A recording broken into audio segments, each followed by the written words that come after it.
All right, everybody, I am going to do a YouTube video that is probably long overdue. And today we're going to talk about trader tax status. Sometimes you'll probably hear this called, you're wanting to trade as a business.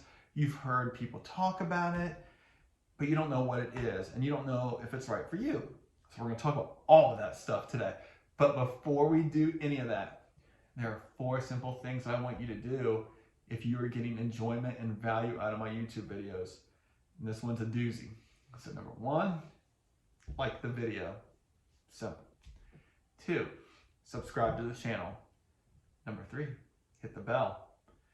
And lastly, share it with your friends. I think you probably have some other friends that need to hear this. So I'm a CPA, and I will say this, from the returns I've prepared, I have not run into anybody that has done this, but I know enough about, because I also do trade on the side, so I do understand some of the rules and everything. And so I want to talk about it for a second, because I think everyone has this vision, this sexy goal of being self-employed as a trader, because they can just sit there on their computer and just make millions of dollars in a day and just live the life, live on the beach, sipping margaritas and stuff like that. And I'm here to tell you, it's not quite that simple. I know everyone thinks that is, kind of you've made it in life. And I just want to explain that it is not that simple. And I want to explain why. And I have, if you see me looking down at all in my sheets here, I have my notes. So we're going to talk about it a little bit. So trader tax status is, to me, it's like not really a formal status. It is just basically you are filling out your tax returns in a manner that is indicating to the IRS that you are wanting to trade as a business. And that is your source of income, your source of employment. Well, what is the appeal of it? Like, why do people want to do this? Like, why do people want to be a stock trader to begin with? Well, for example, normally, there is a wash sale rule where if you buy a stock that you sold at a loss, you cannot deduct that loss. In other words, let's say you bought a share of Tesla, you sold it for a loss, and then you buy it back a week later. Well, that loss that you took on that previous week is disallowed. It gets added to the cost basis of the new shares. And so that's one thing that if you are a stock trader, you avoid the wash sale rule. So sounds fantastic, right?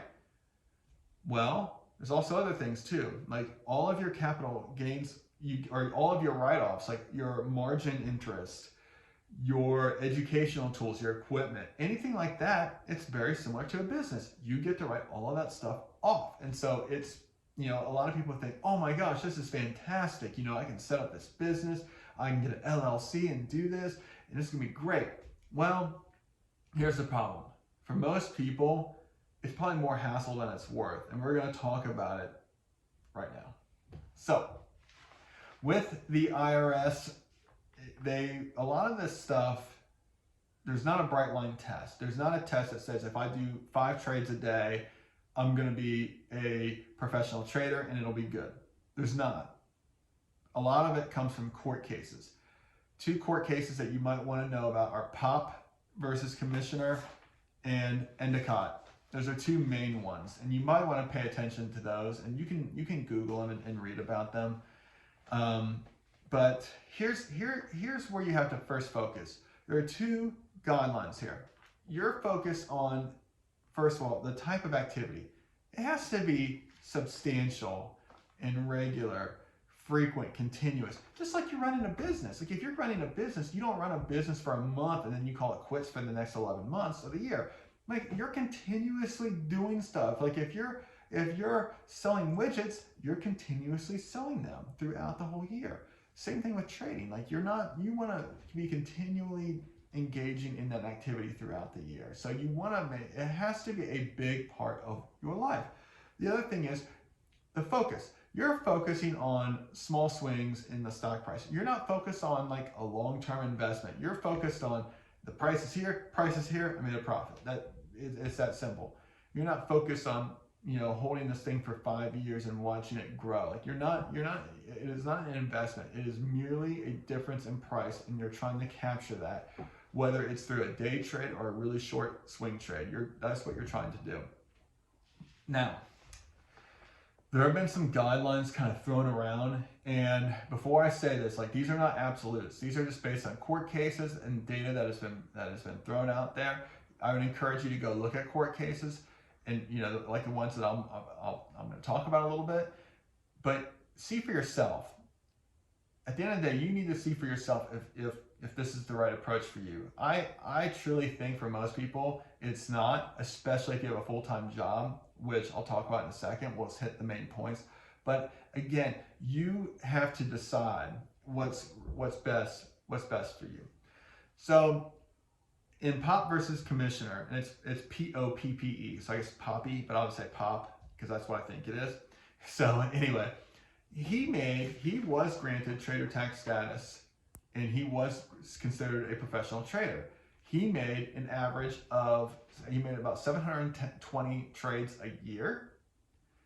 Rough, I think it came out to about 4 per day. 4 trades that he made per day. And they gave it to him. Now, does that mean if you trade 4 times in a day, does that count? It may or may not. There's no guarantee of it because the fact pattern of that case was specific, and so who knows if the IRS, you could do 6 trades a day and the IRS could say, no, we don't think that is, and then you take it to tax court, they could say that too. So they could say, well, no, it's not, we don't think that this is, enough of an activity, so we're going to disallow it. So, but at the end of the day, there's like a volume guideline, and that, if that's a general guideline, well then maybe you try to do it. But again, like there's other fact patterns I'm going to talk about here in a second. But at the end of the day, you need to be making a lot of trades a day. That's what you have to be doing. Like it has to be a business. Your profit, you have to have a profit motive. I'm talking about that there later because I don't want to get ahead of myself. So frequency, you got to be making trades most days. Like you don't need to be trading 1 day a week. You probably need to be trading 4 or 5 days a week. Like almost every day that market's open, your butt probably needs to be in there making trades. Obviously I get you get sick, vacation, what have you. But if you're only sitting there trading on a Monday, that's probably not going to fly. So you just have to remember that it has to be continuous. Just like any business, like most businesses are open most of the week. You might have some like I know there's some like doctors' offices and stuff, dental practices that are usually off on Fridays. So, but they're still open the other days of the week, and they still have a profit-making motive. That's their goal. So you have to have that same approach with trading as a business. Like you want to be open most days of the week. The holding period. Now, this is one that's a little bit more specific. You want to hold it less than a month, less than 31 days. Like that is, all your trades need to be less than that. At the end of the day, that's going to box you into short-term swings and day trades. So you just have to remember, that's what you're focusing on. Now, also, are you full-time versus part-time? Obviously, full-time is easier to prove, but if you have a full-time job working 50, 60 hours a week, that factors into that decision. And they're going to say, well, how can you do this? How can you do this enough to generate substantial income? And if you're working a long job. So that's the thing that you have to think about when you're making your decision as to whether or not you want to go down this route. The number of hours that you spend every day. Like, are you spending, a couple hours a day? Are you spending 4 or more? If you're spending 4 or more on anything like related to the business, stock trading and all of that, you might have a better shot at it. But again, like none of these are hard and fast rules. It just kind of helps put a map, and I'm trying to explain if you're not even close to any of these guidelines, you're probably not going to qualify. So I would not even bother trying to pursue it. So again, that's one thing.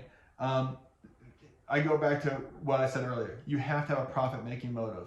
Your goal in any business is to make money. If you have loss after loss after loss, I guarantee you'll probably get an audit, or they're going to say, hey, normally in a normal business, if you have more than 2 years of losses consecutively, the IRS can come back and say, well, are you really in here to make a profit, or is this more of a hobby?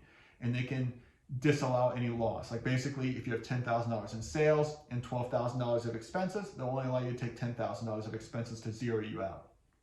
So again, that is, one of the things that you have to be careful about, when you do these, because everyone gets caught up in, oh, I don't have to worry about wash sales and stuff like that.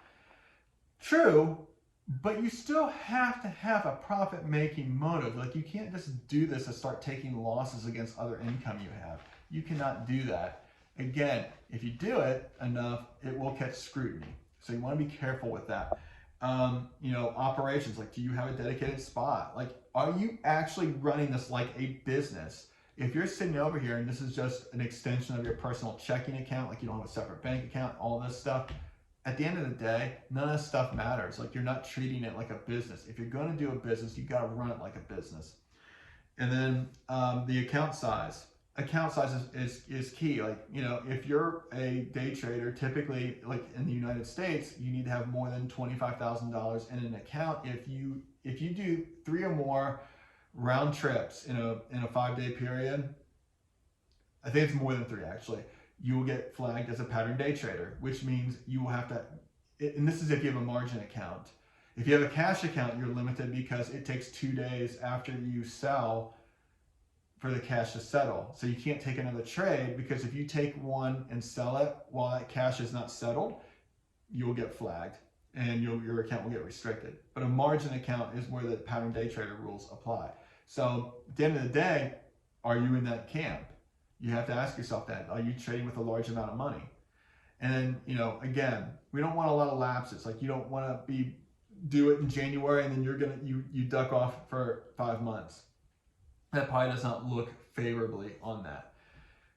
And the other thing is too, you have to also consider, and this is one that's not talked about a whole lot, you have to consider what you're trading. If you're trading futures already have a nice setup where they have they go under section 1256 of the code, which allows you to have 60% long-term capital gains, 40% short-term, and that's regardless of the holding period. So those contracts have a favorable tax advantage already.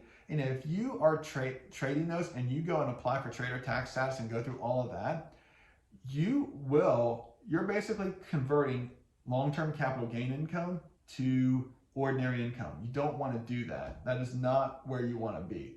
Do not do that if you're primarily trading futures.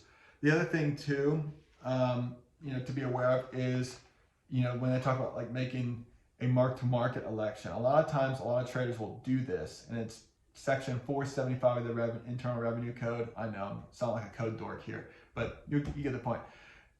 That basically means when you make that election, what you're doing is the IRS looks at, you're basically saying, okay, at the end of the year, on December 31st, I am going to recognize, for tax purposes, gain, loss. I'm going to pretend like I sold everything off on 12/31. And whatever my gain is, it is. Whatever my loss is, it is. And I report that. And then I immediately buy it back January 1st. Now let me clarify this. You may not have actually done this action in your trading. You may have, let's say you bought stock December 21st. When you do a mark to market, the way that the IRS treats it is as if you did sell it on December 31st, even if you sold it in the middle of January, whatever it is, whatever day you want to pick, they're going to treat it as, okay, you sold it on 12/31 and you rebought it back on 1/1, and then your capital gain for 2022 would be, in this case, the 1/1 to the middle of January when you sell it, like that value. So again, and I shouldn't say capital gain because it's ordinary income for if you do a trader tax status like that. So again, like, these things are all great, and I think one other thing I want to add here to it is, a lot of people talk about getting an LLC. Well, they do that because generally, if it's an entity trading, it gets a little bit less scrutiny. But again, you still have to meet all of the rules. Even if you try to do stuff like that, it doesn't buy you anything if you don't meet any of the other rules that I just read off in, the trader tax status. You have to meet those rules. So And at the end of the day, the other thing you need to do too is like that trading account needs to be completely separate from everything else, because what you don't want is meshing out investments and long-term capital gains, and your trading profits, because what you want to avoid is the possibility of long-term capital gains getting taxed as income. This is where like great record keeping comes in play. You want to make sure that everything is separate. Just like a business, you want a separate checking account. You really want to make sure that your trading account, even if it's still your account, like you don't have an LLC or anything, you want it to be a completely separate account. You don't want to start mixing and matching. You want to avoid that at all costs. And so, again, I really feel like for most people, they don't need to do it. This is just my opinion. I think it's a lot more hassle than it's worth to do a lot of this record keeping. And at the end of the day, unless you're trading on margin and running up huge amounts of expenses, you have to really ask yourself, what does it buy you? Because at the end of the day, I think people get sold. The biggest thing they get sold on is avoiding a wash sale. And yes, that is true. But at the end of the day, the IRS is still expecting you to run this profitably, just like any business. And so if you sit here and you think, well, I can just take these wash sales and take these losses and blah, blah, blah, it doesn't work that way. Like, they're still going to expect you to show a profit, maybe 1 year a loss, but multiple years, it's going to raise eyebrows. And so you have to think about that before you go down the rabbit hole. Personally, like, I wouldn't, I trade, I do that stuff, I do some day trades, I don't fool with it. At the end of the day, and here's the thing, I do it in a taxable account. And my stance is, again, and everyone's different, I don't want to, my retirement stuff is long-term holds. You buy it, set it, forget it. I want to have access to money. Like, if I'm trading, my personal opinion, again, is you do it in a taxable account, because you can trade, and if you're consistent and you get income, you can use it to buy other investments. Like, it's not stuck in a retirement account that's restricted to when you can't get it until you're 59 and a half. You don't want that. You want to be able to have access to your money. Like, if you're doing really well trading, you want to get access to your money relatively quickly, in case like there are other investment opportunities that pop up, or you need the money for some other expense, what have you. So again, my personal belief is that the trader tax status, I think it's overhyped. And I think a lot of people get caught up in it, and I really don't think that they need to. I think they need to stick to the current setup and work on being consistently profitable, rather than worrying about wash sales and all of that. I think that will do far more wonders than worrying about trader tax status. So hopefully you got a lot of value out of this video. It's a little bit long today, but I wanted to get it out there and just clarify and clear the air on a lot of what I've been seeing. So hopefully, if you have any questions, be sure to drop them in the comments. And you all have a great day, and get ready for the new year coming up. Let's all hit 2022 hit the ground running.